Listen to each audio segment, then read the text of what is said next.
Kia ora, hi, I'm Craig John, CEO and founder of Energy to Perform, international speaker, leadership performance expert, and host of the Active CEO podcast.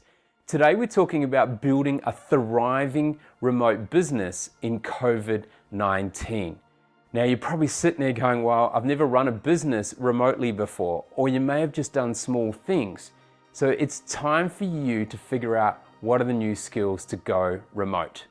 So we need to upskill in following key areas to ensure that you can have a thriving business, whether your team is spread out across the country, globally, or remotely.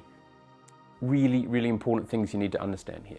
The first thing you need to do is understand what things you need to upskill from a business point of view. What are those skills? Determine those first.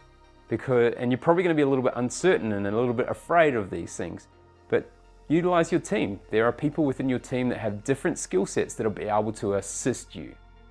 The first thing that you really then need to focus on is establishing clear roles and responsibilities for who is looking after different projects or different areas of the organization. And you need to set some business rules. So how is business going to be done over the next few weeks or months? The second thing is you need to determine your methods of remote communication. So are you going to be using Zoom? What about data storage? What platforms are you going to be using to coordinate projects on?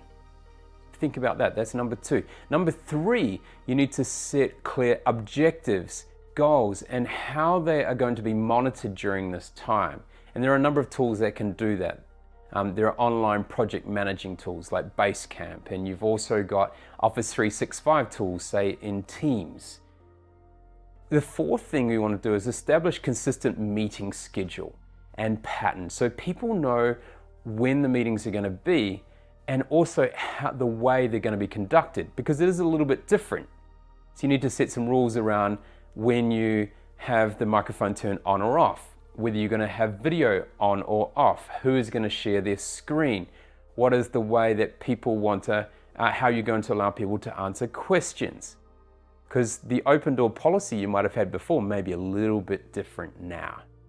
The next one is ensure you have appropriate policies in place when it comes to work health safety. So you can't just send everyone home without thinking about insurance purposes.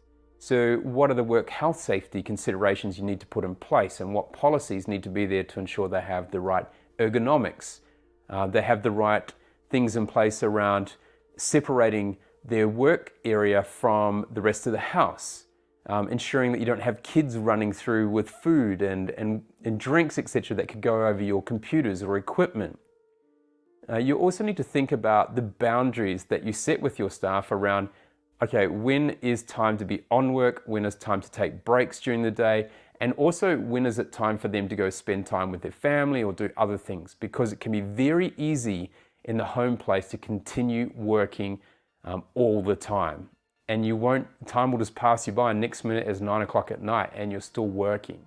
So you need to make sure you put some things in place to enable that to occur effectively.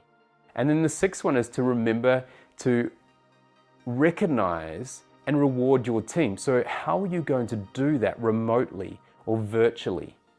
Because it's still important. People still need to be recognized for the work they're doing and also rewarded. And people have that in different ways. So I'm sure you understand that from the way you work with your team already, but make sure you keep that going. So there were 6 ways there to look at how you can thrive in a remote business working situation. So 1 was establish clear roles and responsibilities and business rules.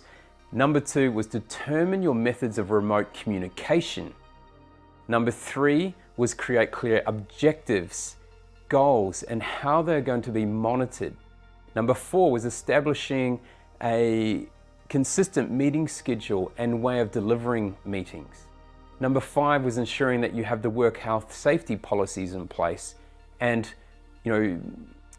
important key ways of setting boundaries in the home space when they're working remotely. And then obviously the 6th one was to remember to reward and recognize your team. Now, if you need some support around this, then feel free to contact us at www.nrg, the number 2, leadershipperform.com. And we will be able to either assist you or put you in the right direction for how people can support you through this really challenging time, because everything's happening so fast and you need to upskill. So I want to hear how you are upskilling and what's been your biggest focus. So please put a comment below or contact us directly. We'd love to hear how you are managing the situation and thriving in a remote business setting. This is the Active CEO, where the ordinary don't belong.